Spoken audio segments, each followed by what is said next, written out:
So, welcome to the NHL 94 podcast, you 16-bit hockey fans. I'm your host, Len the Legend, and today we're going to be entering some uncharted territory because today I have with me a guest, and not just any guest, but NHL 94 royalty. I have with me Darrell. Darrell, buddy, thanks for coming on the show. And how are you, buddy? Very good. I don't know if royalty is the right word, but thanks anyways. Well, considering you're standing in the NHL 94 community, you definitely are royalty, especially a little old commoner such as myself. But yeah, it's good to have you on here, and you're actually my first guest, so this is breaking the ice, and it's going to be awesome to talk to you about NHL 94 and everything along those lines. Darrell, I'd love to hear about your NHL 94 story because everybody has a different story. And, it looks like we're of the same vintage. And so maybe I think we share some similarities in how we got into NHL 94. So I want to hear your thoughts and how you got into it. Yeah, probably. I mean, I would say like hockey video games, it kind of started with the Nintendo era. So you had your Blades of Steel and your ice hockey. I was probably more favorable to ice hockey. But that's kind of when I first got heavy into, ice hockey video games and, played those a ton with my buddies and all that. But I would say really the biggest jump in hockey video games was that first NHL Sega game. It was called NHL Hockey. Most people call it NHL 92 because of the year that it came out. But it was sort of light years ahead of anything that we'd ever seen before. And I know that at the time I had a Super Nintendo, so unfortunately we didn't have the NHL version of it for that season. It was only on Sega. So I'll say this: between my brothers and I, we probably spent more money renting Segas and that game when we could have just bought the Sega and the game and probably saved ourselves a few $100. But every weekend, we were spending the $20 a weekend to rent the Sega and then another $5 to rent the game. And I don't know how many times we did it, but enough times that I'm sure we paid it 2 or 3 times over. And that was really what started the addiction to that series. So then when 93 came out, I had a Super Nintendo. And, it's kind of funny when I look back at it now, the 93 version of Super Nintendo compared to Sega is brutal. It is choppy. It is laggy. It is slow. And so, but I mean, for us, it was like at the time, it was a new thing. So you just played with it and all that. But I do remember thinking when I was playing with my friends, I was like, man, if we could ever get goalie control or one-timers or something like that, I just knew that I felt like I could be a much better player. And that's when 94 came out. And that really had everything to it. So that was when I think it really took off. Probably my favorite story from the 94 years was I had one tournament that I had in my basement on a Saturday. So we have one Super Nintendo. We had this on a Saturday. There were 20 of us. This was in high school. 20 of us piled into my basement. We started at 8 a.m. and we didn't finish till midnight. So Holy cow! we did a four. It was 4 groups of 5. We drafted teams. We did a round robin, one game in each of the groups, and then of course you had to qualify for the playoffs and those kind of things. So yeah, we did that in one day. I wish I had pictures of it or whatever because it was amazing. I still have. I think I might have still. I kept the. We used to have those Bristol boards, so you'd write everything on the Bristol board. We had like 2 big Bristol boards and marking all the scores and everything down. So I kept that for a while, and then I think I have pictures of it somewhere. But anyways, that was sort of my opening to NHL 94, and like ever since, hands down my favorite game. I don't know if it'll ever be beaten by any other game to this day, and I still play it online to this day. So yeah, our stories are very similar. I too, when I played Blades of Steel and ice hockey and the NES, and let me hear your lineup for the ice hockey. I mean, you have the bigger guy, the medium-sized guy, and the skinny guy. What's your lineup like? What's your GOAT lineup in that game? We called them fatties. Hey man, I want to feel politically correct here. They were Super Mario characters, so but we called them. I always went with 3 fatties and a skinny. That's what I did. So we had the skinny guy to take the face off because that was always your best person to take the face off. and then I had the three bigger guys. Is that the best lineup? I probably haven't played enough people to know whether that was good enough. I mean, playing against my buddies back then, I usually won most of the time, so I always felt it was a good lineup. But we're talking a handful of people, I guess, at that particular game. So, yeah. So I don't know if it's effective today or not. And I always wondered too if it mattered which country you took, or if it didn't matter at all. I always wondered about that. But anyways, what was your lineup? I went with I wanted to have one medium-sized guy in there just for I don't know why. I just prefer to have just one of the medium-sized guys in there. And I wasn't very good in that game. In fact, we played it not too long ago, a few years ago, at my work at lunch, and I got absolutely blown out of the water. I was never good at that game, and it's still to this day I'm not very good at it. So I'm the wrong guy to talk to figure out what's the best lineup, because whatever I do, I'd go the exact opposite. I'm terrible coach, terrible GM in that game, and terrible player altogether. But yeah, NHL 92. I share with you the exact same stories. I was blown away when I first saw it. I mean, and I had the Genesis at the time. I still remember the guy 3 doors down. It was Peter and Joe, and they showed it to me for the first time. Incredible, the ice, the blue ice, and the characters, the numbers on the players, because this is something that was very unique at the time. If for people that are much more newer and like they're much younger compared to us, to see this for the first time ever, it was amazing to see. And I'll never forget the first game I played was Boston against Quebec. That was the first game I played. I don't think. Could you remember the first game you played in NHL 92? Because I still remember to this day what is the first game I played. I don't know if I remember or not, but Quebec wasn't very good though, right? Like that Correct. they were a terrible team. I feel like it must have been San Jose only because that was the first year that they were also in the NHL, that 90, 91. You're right. But they were definitely in the game, and just the colors of that. I feel like that's probably the first team we used because we saw that. We thought it was awesome just to be able to use the Sharks. But I remember that. I remember that seeing the Sharks on there. I thought was pretty cool. So I'm gonna say it probably was them. And NHL 94. So you had your own King of 94s tournament back in the day. It sounds like in your basement for that 16-hour fest where you were playing NHL 94 to crown a winner of that. I never played the SNES version of NHL. I had the Genesis. My friend had the SNES version of it, and you're right. To me, it seemed choppy as well. The question I have for you: do they have like a multi-tap type system where you could plug 4 controllers or more and play that on NHL 94 for the SNES, or was not? They do. Yeah, you can actually play up to 5 players. And I'll say that the choppiness was only for that 93 version. Okay. 94 much better. Like 93 was actually a port of the Sega version over to Super Nintendo, and I thought maybe I'd read somewhere that they only had like a couple of months to be able to do it. So no wonder it was done so terribly. But I mean, the 94 version, completely different company that built it, so it's a different game engine. I mean, if you've seen it, yes, it's the same players, but really between that and Sega, it's like 2 different games with the same title, which I actually think is cool. I like both versions. I grew up on Super Nintendo version. I like both, but definitely 2 different styles of play. But I did have the multi-tap. It's basically 1 adapter that plugs into the second port, so you can play 4 on that plus the first player up to 5. I mean, we never ever did 5. I think it really ever made sense to have 3 on one team and 2 on the other. But there was a few times when we played the 2-on-2, which was fun. You know what? Nowadays there is a hacked ROM, which is kind of like NBA Jam style. Well, there's only 2 players on the ice.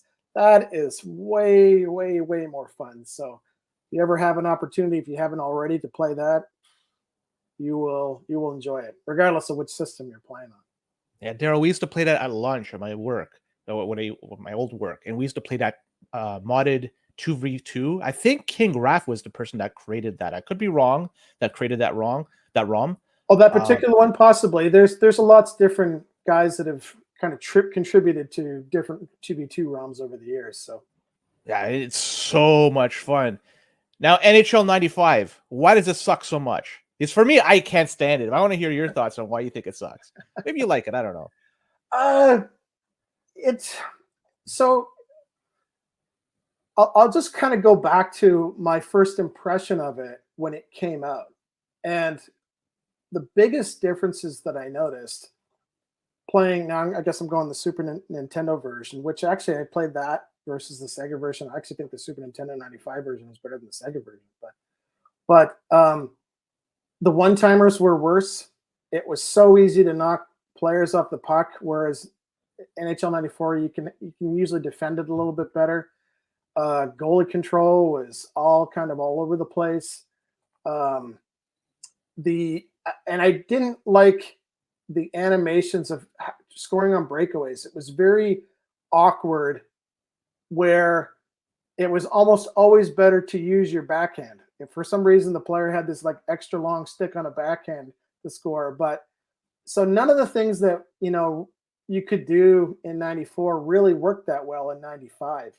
And I think that was sort of the big letdown of it. I remember some other stuff too, like even the clock, the score clock at the bottom is normal, but then when you get a penalty, the penalty goes above the score clock, and then you kind of get confused because if you're not paying attention, the score clock is actually below it now, farther down. They're just weird things like that were in it. I will say the colors were much better in 95. I do remember that. And I think if maybe you like playing the game individually, there were some extra features that you would probably like the trade a player and season mode. But for gameplay, it just doesn't compare even remotely, in my opinion.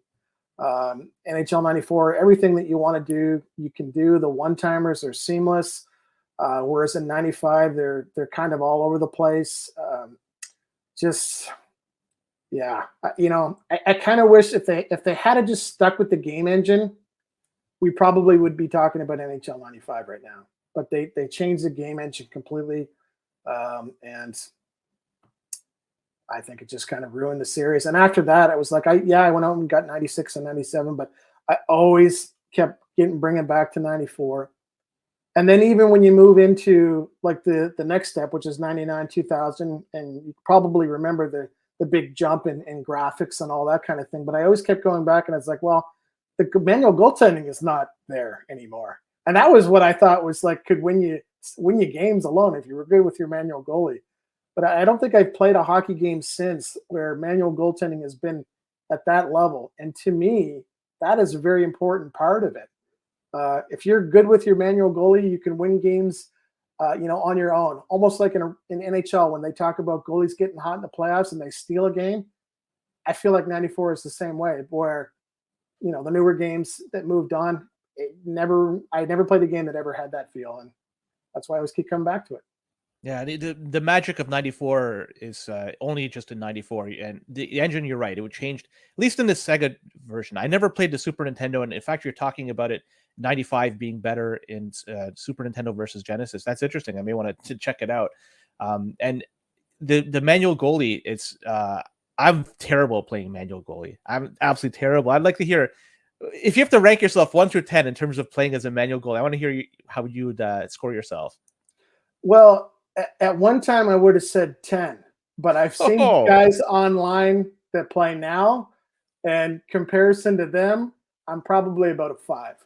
Wow, so you really downgraded yourself. There are some guys that I've tried to learn a lot from them, and how just the exact timing of when to hit the save button, exactly where you need to be on the ice. It's almost like a game of chess, knowing exactly when you need to do the right move. Which again, it's just one more reason why I love the game. And it's simplistic, but it's also there's a lot more to it when you're playing player versus player. That's what I mean. Playing against a computer is not really fun for me all that much because it's not challenging. But when you're playing against somebody else, that's where all the fun comes in. And yeah, that's an interesting question because like back in high school, that was why I won games. Today, I mean, it's probably why I lose games. so I'm gonna put you in the spot. There's some really good players. I'm gonna put you in a spot. Do you want to maybe name some of the people out there that may be excellent at playing goalie? Because maybe there are people out there that want to maybe study how they're doing it and try to incorporate those styles in their own. The two that come to mind offhand, now I mostly went because I play Super Nintendo version. I play the Sega version as much, but um, uh, one guy named Bob Kadelsky, 26, incredible. And another guy this year who I think kind of just stepped up his game completely. His name is Kids Wasted. And somebody else told me, he said, "Oh yeah, just to let you know, his manual goaltending is much better." And I thought to myself, okay, well, how much better could it be? And then I found out pretty quickly. Every time when I thought I was in the right spot for a goal, there was no chance he was going to stop it. He did. So that and he did that several times to me. So those two stand out. I mean, there's a lot other great players, but a lot of them they're just so good at scoring. Like, I mean, maybe I get 3 or 4 of them, but they're going to get 8 or 9 on me. So, you know, so much better offensively. But those two players in my mind are the ones that kind of come out, stand out for me. We'll fix your Swiss cheese goaltending situation in a little while. I'll in fact, maybe we should fire up NHL right now, and we'll just go through the process to improve both our goaltending styles. I'm kidding.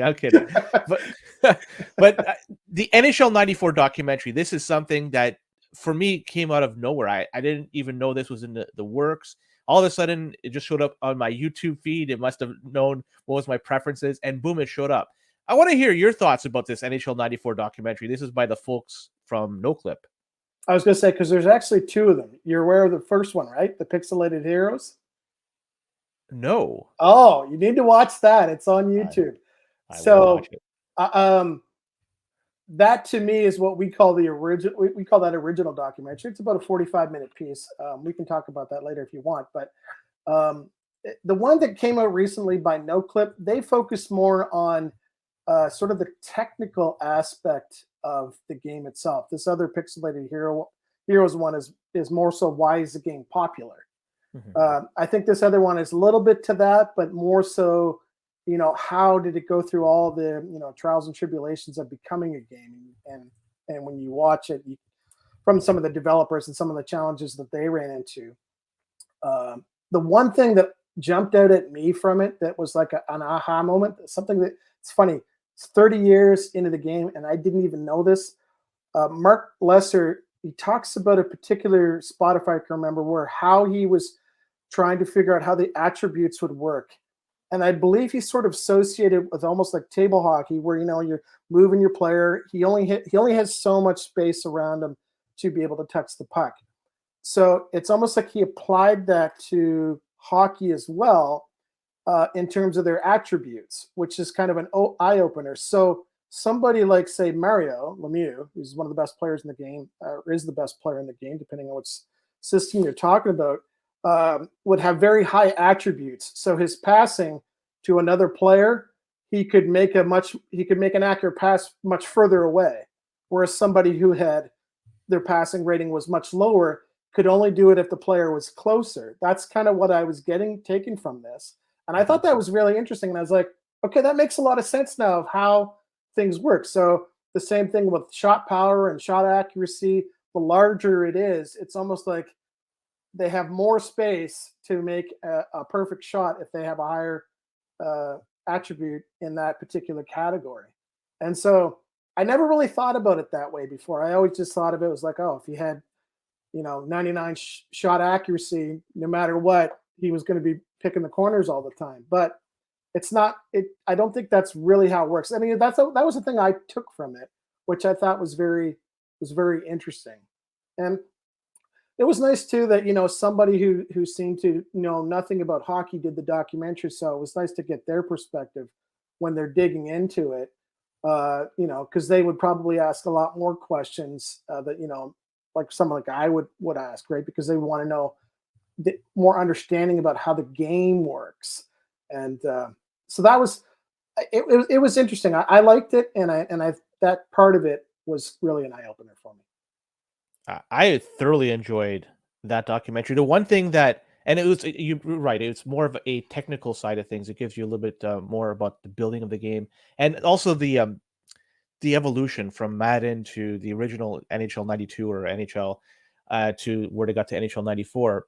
Yeah. The one thing though that they talked about, and I wish they kept it in, or at least there was a copy of the ROM that when they had fighting in it, because they were talking about even pulling the sweaters over their heads, and maybe even rolling on the ground and doing fighting. Like that the fighting aspect in 92 was good. 93 was even better because you could injure a player for the game, or I don't know if it was for a period, but I remember them just on the floor. They didn't move, and then they just skated to the penalty box injured. I wish they kept it in 94 because that would have been an awesome feature and added dynamic that could have had included in the game. But I blame the NHL for this. They're the ones that had this stripped out, and it's too bad we never got to see this, never got to see the light of day.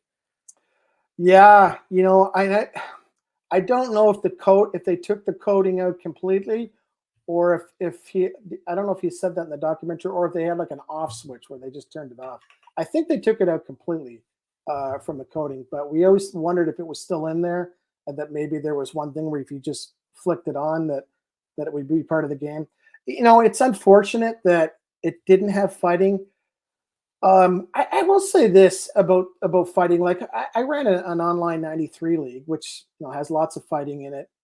There wasn't a ton of fights in it, but I don't know if the fighting is like the most important aspect. It's kind of like a nice add-on, but the fact that it's not in NHL 94, I actually don't think takes away from it at all. And so would it have been nice to be in there? Now, again, this was out here hearing the stuff about pulling the jersey over the heads, and that would have been really cool to see what that was actually like. So maybe I might have a much different opinion if I saw that and said, wow, this is pretty neat. But just from a fighting perspective in general, I never thought it was like the best part of any hockey game that I played. So that's fair. That's my opinion.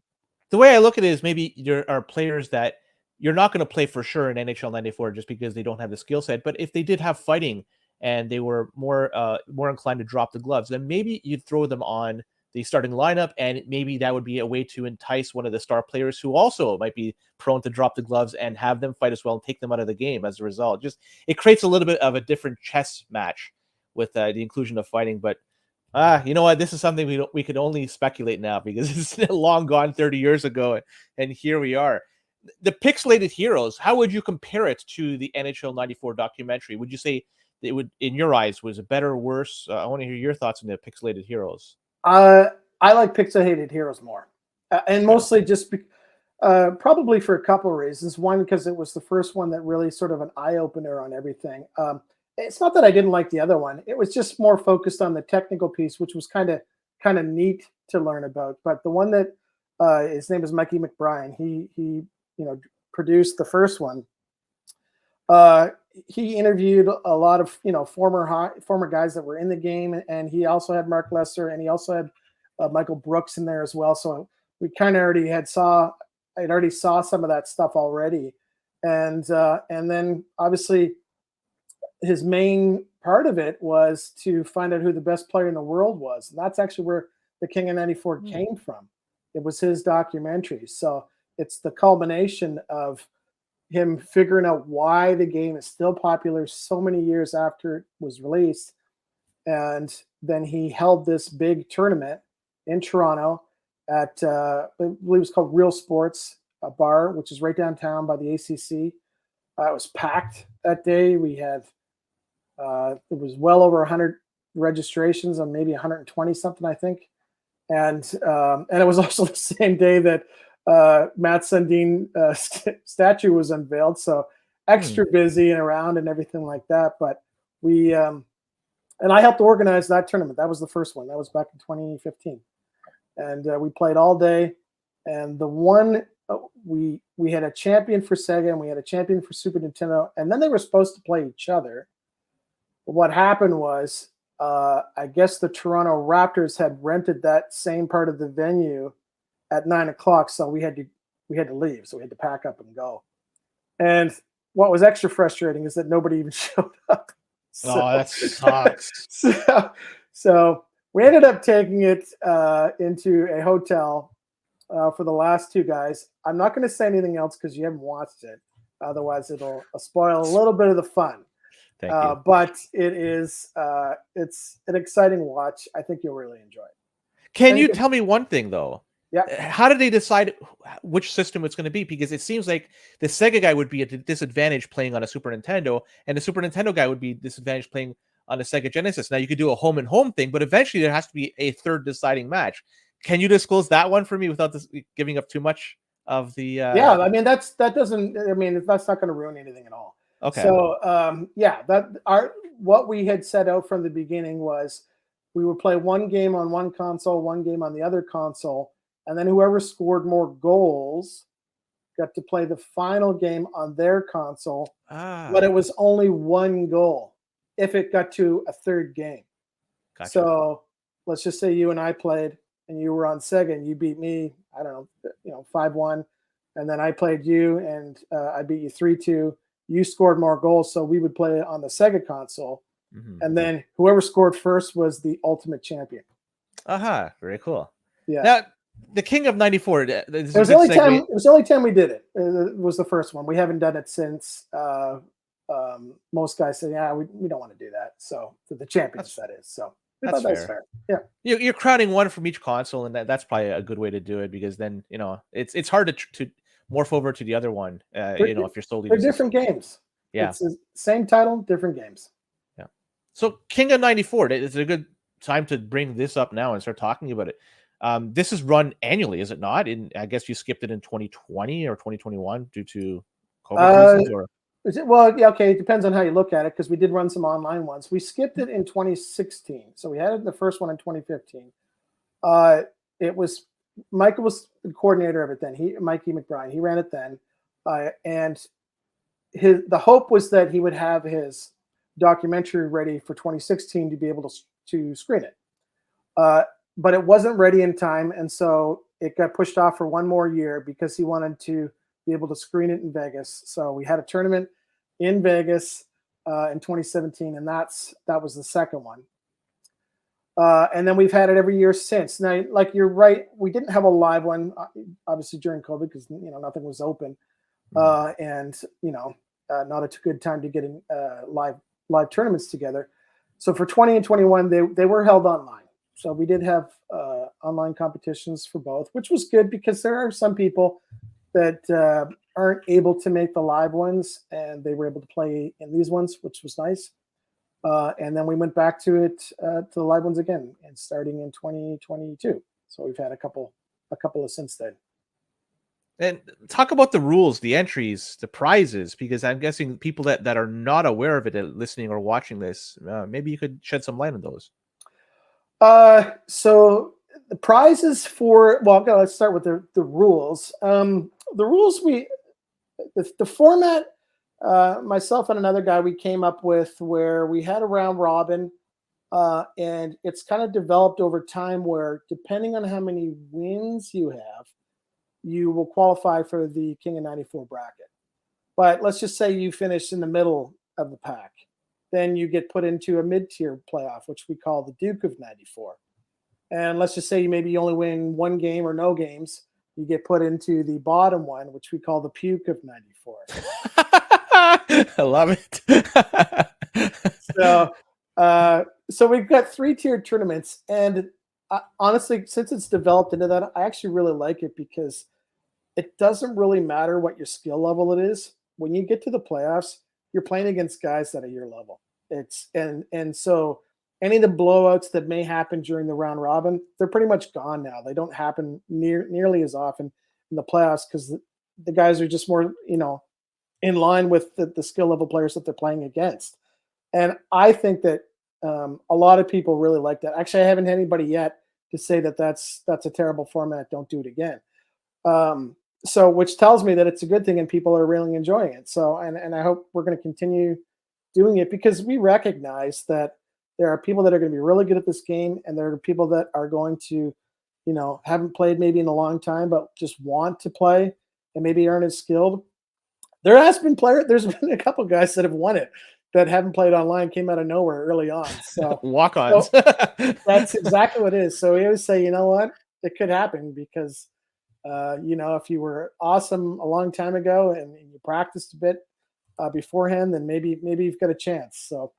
So then when the round robin's done, it's a little bit, I would say, perhaps unique, because I don't think there's many formats in the playoffs that are like this for other tournaments, where the what we call the winner side of a double elimination format, the winner side is a best of 3 all the way through. But if you lose your best of 3 series on the winner side, you drop down to the loser side, and then it's just one game. So one game and you're out. So guys like that because they feel like they're given a chance on the winner side, and if they lost 2 games and they drop down, well, hey, they had a chance to get as far as they could, and now it's a one and done, and hey, good luck, kind of thing, right? So so a lot of guys like that, and we like it too because we want the tournament to stay on time. That was a big thing for Toronto this year is we wanted to keep it within, I think it was 7 hours. Sometimes they used to run 9, 10, 11 hours, and we got it done in 7 hours. And a lot of guys like that too. So we were really, really diligent this year on trying to keep things on time, and guys understood that, and they made sure they played their games. So that's the format. In terms of picking teams, the visitor, whoever the visitor is, they call the matchup, and the home team picks their team from the matchup. So this was something that I had first heard about. It was in the Tecmo Bowl community, Tecmo Super Bowl community. They love did that game. Thought, yeah, awesome game. And I thought to myself, what a great way to determine who should be playing. Because then, like if you and I are playing and you're the visiting team, you're going to pick 2 teams that you're probably very familiar with, but that are also not a huge skill gap between them. Like you wouldn't pick people that are familiar with the game. Chicago's really good. Florida is really, really bad. You would never call that matchup in a tournament unless you were nuts, whatever. But you would, you pick 2 teams that are much more closer in skill because you don't want to give me a big advantage. So we like that. We like that rule. We think it's worked well. And again, never had anybody suggest otherwise that they didn't like that. So the only complaint I do get from people that don't participate in the tournament is the settings. There are a few people that used to play with offsides on. There are people that used to play with line changes, and they would prefer to have those in there. And I just, too many settings as an option would be chaos. So we've found that for the most part, most people like 5 minutes. They like it that there's no line changes because they put the best players out. They like it that there's no offsides because the offsides in this game is absolutely brutal. The AI is just not smart enough to stay on side. Sometimes you have to skate around, for quite a few seconds for them to get back. It's ridiculous. And I mean, that was the unfortunate downside to offside. So we turned them off. And then penalties. I've done some polls over this stuff, and penalties are split. Half the people like them, half the people don't like them. We turn them on because we think it adds an extra element to the game of understanding who you need to have out there shorthanded, who you want to make sure that's out there that maybe not be too aggressive to get too many penalties to hurt your team. And so there's a little bit more to it. And then even when you're shorthanded, it's really not that bad. There's a lot of guys that will score when they're down 3-on-5. It's not like real ice hockey when you're down 3-on-5 that you pretty much have no chance to score. There are a lot of guys that can dangle their way up the ice with Solani or Pavel Bure or whoever and still score on you. So adds an extra little bit to it, and I think that's a lot of fun. I wonder if the people that don't like the penalties are the ones that like to ram the lighter goalies and just try to get a cheapy goal like that, because when you do that, you get the goalie interference penalty and then you're in the box. So I'm wondering if those are the type of people. That's a perfectly legitimate strategy, by the way. I'm not trying to downplay it. It is. And if there was no penalties, that's what guys would be doing. They would be trying to ram the net, get a guy jammed in there so that somebody else has the puck and be able to shoot it in. And there's no penalties and all sorts of stuff, right? Like that you said. I think the Sega version is a bit easier to ram the goalie into the net, and actually, even though he's got it covered, it still goes in and it counts as a goal. I don't think it's ever really happened in Super Nintendo that I can remember, but anyways, yeah, you play it a completely different way. And it's the same thing with offsides too. I know that one guy told me, he's like, "Oh, yeah, I love playing with offsides." I was like, "But why?" And of course, I gave my side to it of why I didn't like it. He says, "Oh yeah, but there's skill to it. You can check a guy so that he goes offside when he's coming into your zone." I'm like, "So more whistles?" That's not small things, though. But to him, it was a skill thing. Like if he knew that I was coming down with Solani, he would try and knock one of my other players offside to get the whistle. And I just thought to myself, I don't think that's fun at all. Agreed. I'm wondering now, which is more popular in the King of 94 tournament? Which is getting more interest? Is it the Sega side, the Super Nintendo side, or is it split down the middle? It's split. Actually, since we've had it, I think this might have been the first year where there were more Sega players than Super Nintendo players. Oh, But I also I will I will add another aspect to that where what we've found over the years, I don't have an explanation as to why, but more Canadian players like the Super Nintendo version and more American players, percentage wise, like the Sega version. So ultimately, I do think that there probably is much more Sega players out there. But because we only held it in Vegas once, for the most part, the tournament's typically held in Toronto and probably will be going forward unless there's some reason why it shouldn't. I still think that it'll probably be pretty close, year over year. Again, why there are more Canadian players playing the Super Nintendo version, I have no idea. The only thing I can think of is that perhaps Sega was better marketed in the United States, and a lot more people were exposed to it. There may have been, there may have been a whole bunch of reasons for it, but yeah, it's been interesting that Super Nintendo has had, and it's not by much. It's usually just a couple players more here or there, but it's been very close. And I think that if we were to have it in the States annually, it probably would be more lopsided in the Sega. That's just gotcha. That's a really interesting point of analysis of this, because I'm looking from a very narrow point of view for myself, and for us growing up, it was Genesis with respect to the sports games. Super Nintendo dominated our childhoods with other games, but for whatever reason, the sports games, Genesis seems to have our heart, which I don't know why. And I'm coming from the Greater Toronto area. That even adds to your figuring out where people are from with they like this console or that one. But with respect to the King of 94 tournament, and even generally like the interest that you're seeing on Discord, on the forums, is the interest growing? Is it declining? Is it stagnant? Do you see more people coming in? It's growing, and I think it was kind of, I will say, stagnant, maybe even decreasing just prior to COVID. But me and a few other guys, we held a tournament which was called Sochel, which was called the Sochel Distancing Tournament. So social distancing tournament during COVID. Obviously, the people say, well, where does the name come from? So it's just a play off the word, Chell, that people call NHL video games, the newer games. So we called it Sochel Distancing Tournament, and it was an online tournament, and it was in support of the Mario Lemieux Foundation. That first tournament got a lot of press from ESPN, and there was a lot of people doing some media that was covering it.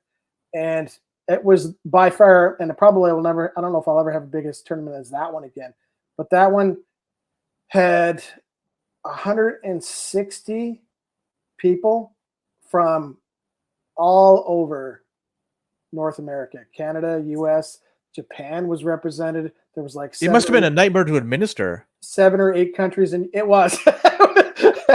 In hindsight, if I wish I thought about it more and we had more time, we probably could have planned it a little bit better. But we aimed to have it in one day because we thought we could get more people that way. We did. I mean, it's not like we didn't put a lot of thought to it. We did. We put a ton of time into how we would schedule, how it would work, what would happen with no shows if that happened. And so there was a lot of communication with the four of us, with all the players that day. But we made it through it. I mean, it turned out to be much better than I thought that it would be. And at the end of the day, we crowned some champions on each console for that, and they got a signed. I think they got a signed plaque from Mario Lemieux. Wow. Yeah. And there were some other prizes. It was pretty cool. Since then, they give out signed pucks now. So I think we're going to have another one here in February. That haven't formally announced it yet, but just announced it on Discord. But we'll have one in February again. We charge our $19.94 price to enter. And all that money just goes straight to the Mary Lemieux Foundation. So people just actually make the donation straight to the Mary Lemieux Foundation. We play a tournament, and then the winner will get assigned on each console will get a signed puck, and hoping to get some other prizes to give away as well, just for whoever joins. Do you know much about the Mary Lemieux Foundation? Because I don't, so I want to give them a plug to see what they're trying to solve, what they're helping out. Because maybe you have information about this, and I'd love to just share that information now, if possible. Yeah. So, if for those that weren't aware, in Mario, when he was in his mid-20s, he had Hodgkin's disease, cancer, and was out of NHL for a little while, anyways. So it. He may have, I can't remember if one of his child maybe was sick as well, but it supports cancer research for youth and that sort of thing. So all the money goes towards cancer research, cancer treatment. And so I thought to myself, like, what a great organization. It ties into the game perfectly because he's, the highest rated player in the game. Just everything about it was and they approached me. I hadn't even thought of like, I always kind of wanted to do a charity, and I thought, like, I know that Gilmore's got one. I thought, well, that would be good, but oddly, I've reached out to Gilmore's twice, and they've never responded. I'm like, why? Anyways, Buggy, what you doing? I know it's like, you guys are a charity. I've emailed you twice, so wanting to partner and see what we can do, and they've never responded. And I thought to myself, that's weird. But anyways, so Mary Lemieux Foundation, they reached out to me and they said, a lot of our events got canceled because of COVID. We're trying to come up with some ways to raise some money. Would you be willing to do a tournament? And I was just like, yeah, we are 100% in. And so that's what kind of led to going back to your original question of why things have grown. A lot of the players from that stuck around online, which was really neat, and a lot of them have gone to in-person tournaments as well. So it has been growing by a little bit, each year. And the one thing that I really like about the community itself is it's pretty non-toxic. Like, everybody there is, like, willing to help people learn how to play online. Like, even if you don't really have any computer technical skills, there are guys in there, that's what they do for a living, and then they're happy to chip in and help you walk through it. So it's like, it's amazing the kind of support that community has, and that's another reason why I just like being there. All the people in there are really cool people, and that's why I tell people, when you come to a tournament, come to it and enjoy it for the weekend, because it's going to be a lot of fun. You meet a lot of people that are really nice people, and it just makes it like a nice, cool getaway sort of thing. So, yeah. So I just recently got into the Discord and started playing online, and you're right. The people that are like in the community, they're extremely helpful. In fact, there's two in particular. Blizzard One took a tremendous amount of time to help me set up my computer because I'm using Linux, so it's much more challenging in order to set up the online portion of that. And Ticknest, I think, is the other person that also helped me at the very.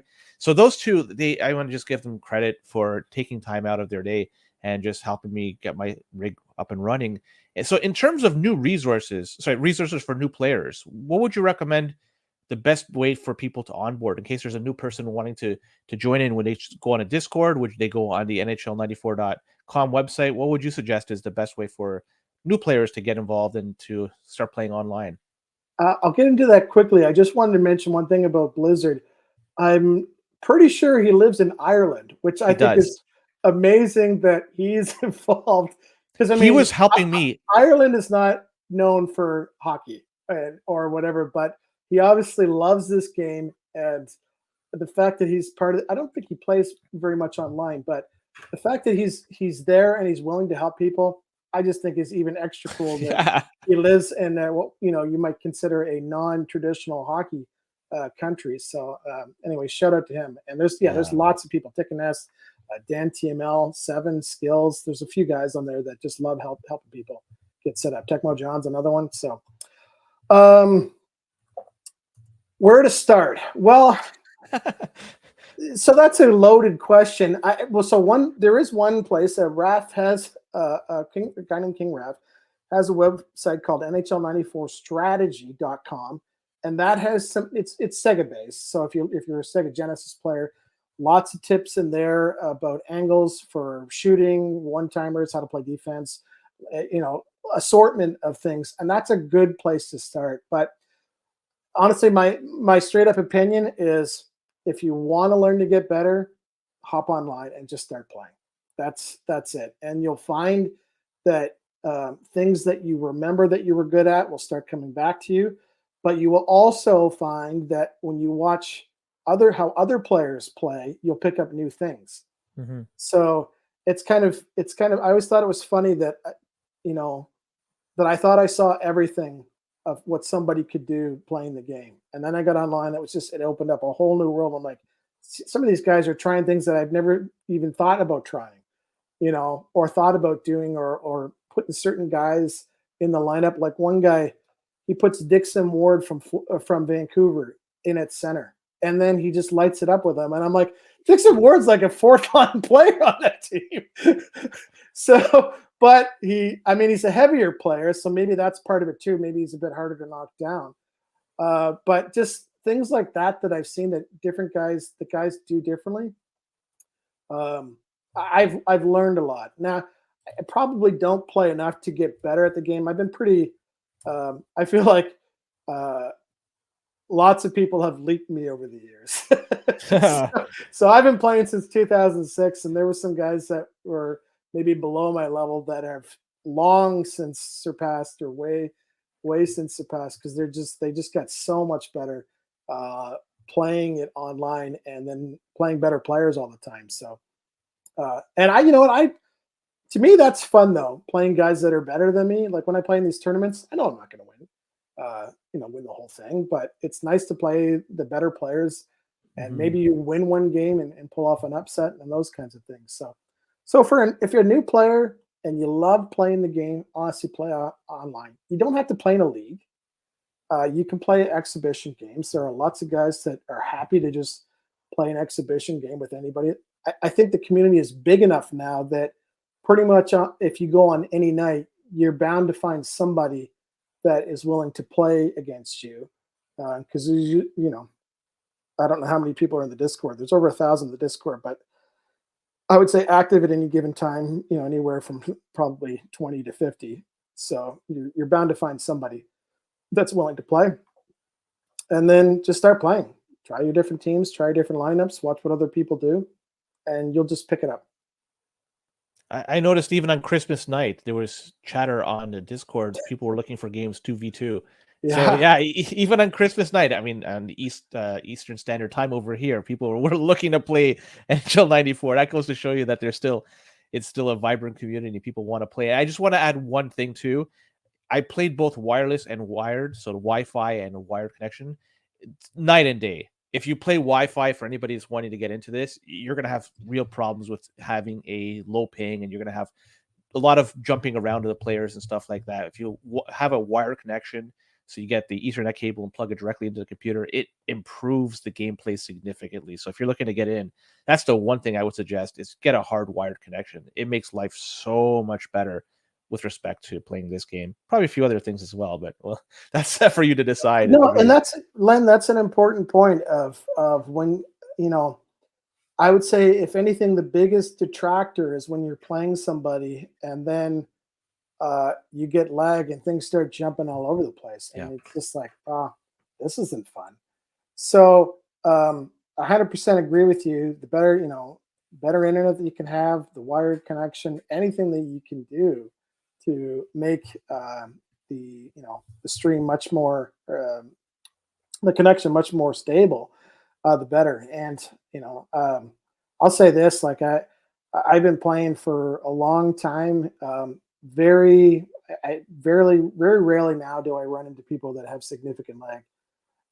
Players in Europe, it's much more tougher to play against players in North America, just distance. But in North America itself, I would say probably well over 95%, between a 95% to 100% is perfect. So, yeah, that would be the biggest thing. Just make sure you have good computer, good setup, good connection. So, a lighthearted question before I do some rapid fire with you. Some of the songs in the game, they're very memorable. So for you, I'd like to pick your brain. What is the greatest in-game song, and why is it the Hartford Whalers theme song? So I only have one choice. I love that song, by the way, but it is really good. I'm not even a Habs fan at all, but that song to me is so nostalgic with Montreal. And I think probably it has to do with the fact, like, I'm a Vancouver Canucks fan. So, but growing up, now I'm dating myself, but when in my youth, there was only we had three channels. There was no TSN or Sportsnet. So every Saturday night, you watched the Montreal Canadiens on TV. And when I was living out in Nova Scotia, that's what was on every Saturday night. With Dick Irvin. So Bob Cole, Dick Irvin, was usually in the booth, and I think Harry Neal as well. And that was before. I mean, then sometime in the mid '90s, it transferred over to Leafs every Saturday night, unless you lived in Quebec. But so I mean, and I heard that song so many times when they scored. It was just like through the '80s and the '90s and whatever, that I just never forgot it. And so now when I hear it in the game, again, not a Habs fan, but I love that song.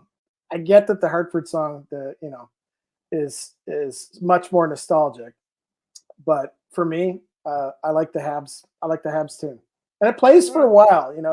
Kind of goes on for a little while after you score in the game. Yeah. So unless the guy's hitting pause, you wonder if he's getting a little irritated if you score. And there are guys that will pause the game because they get irritated by the music. They don't want to listen to it. And if you're ever playing and you score on somebody at home and you see a quick pause and unpause, that's what they're doing, because they're stopping the music.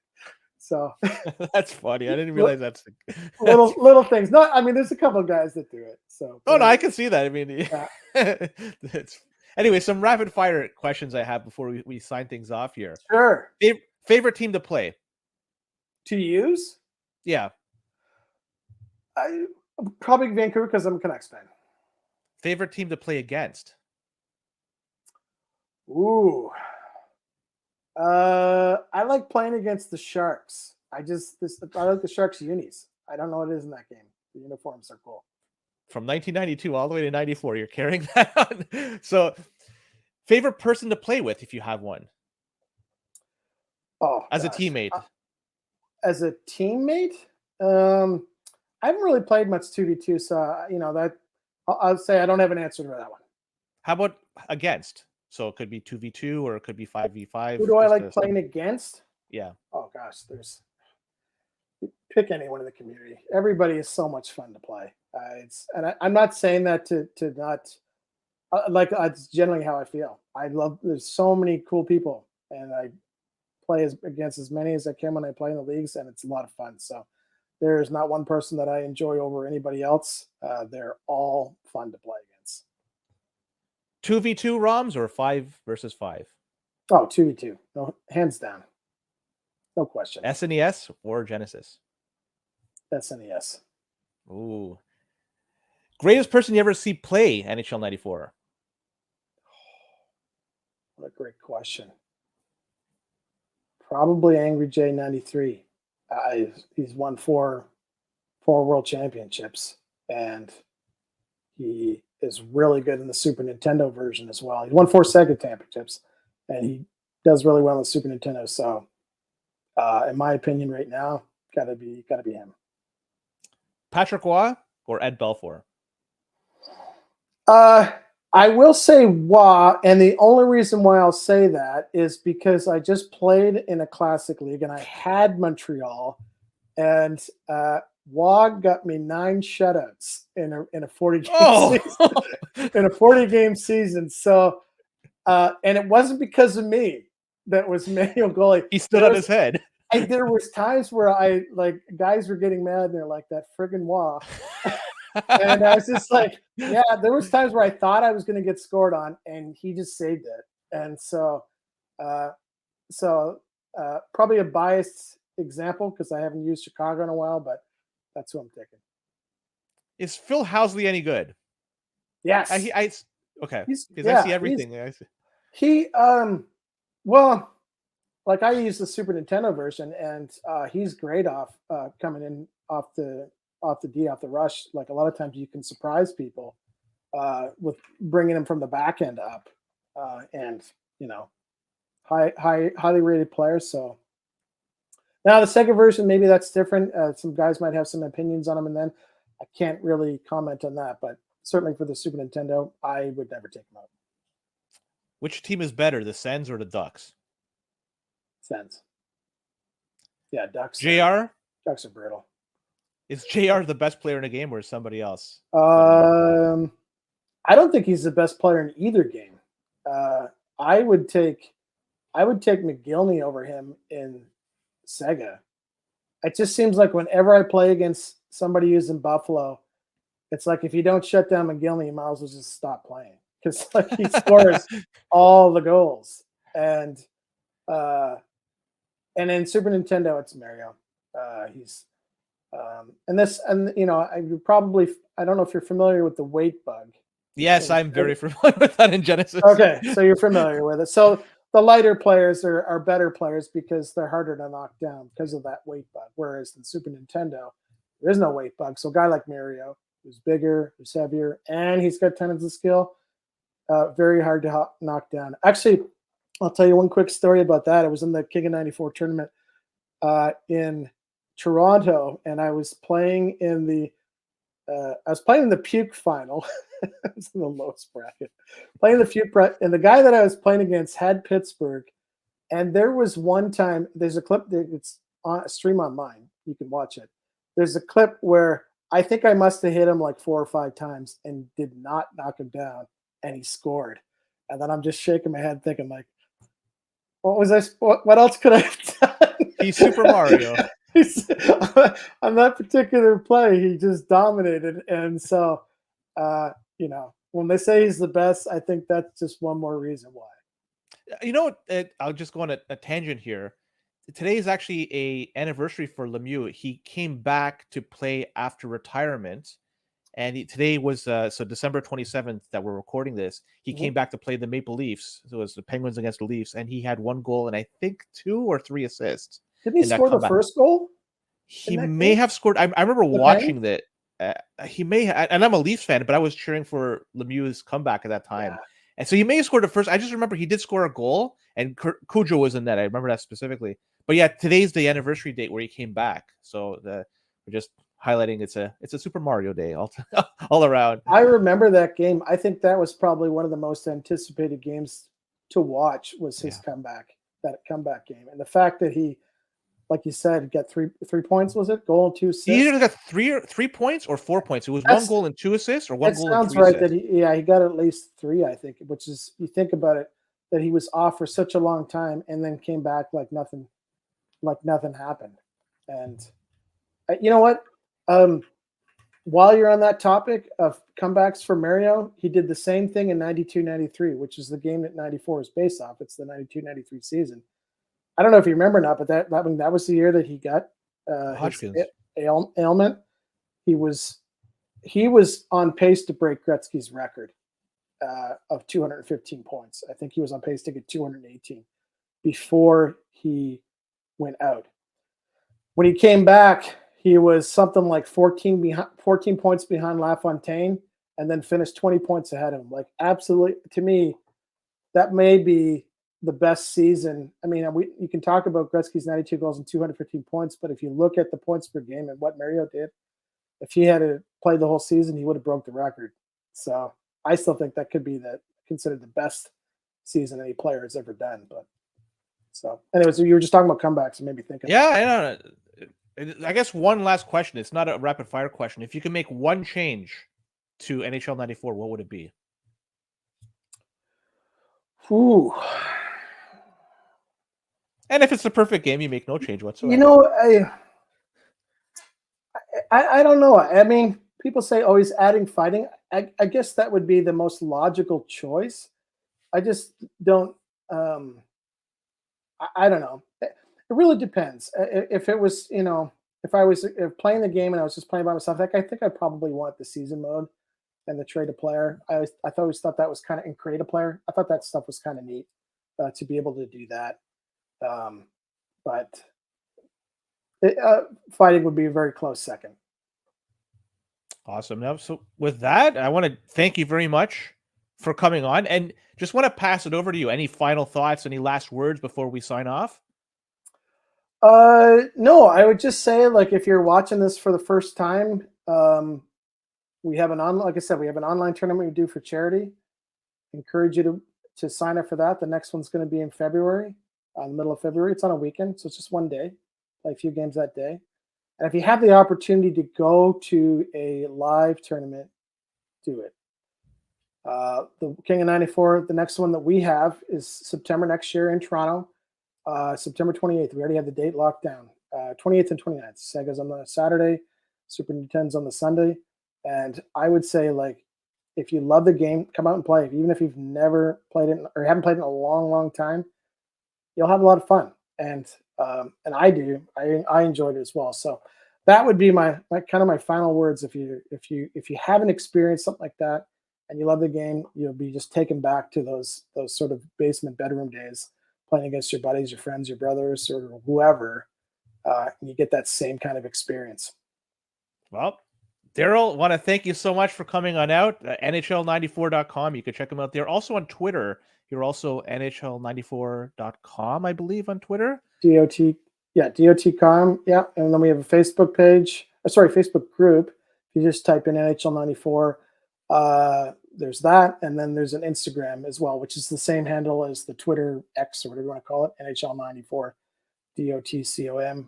And there is another guy runs one of the TikTok. I just can't remember what it is offhand. But I will say, if you're on Twitter and you go into the profile of the Twitter, I have what it's called a link tree. If you're not familiar with what a link tree is, you just click on it and it has all of these links to the website, how to get started, links to all the other social media platforms for NHL forums. So, which is sort of a combination of all of us that look after all of these sites. So it's kind of a real easy way to find everything in one spot.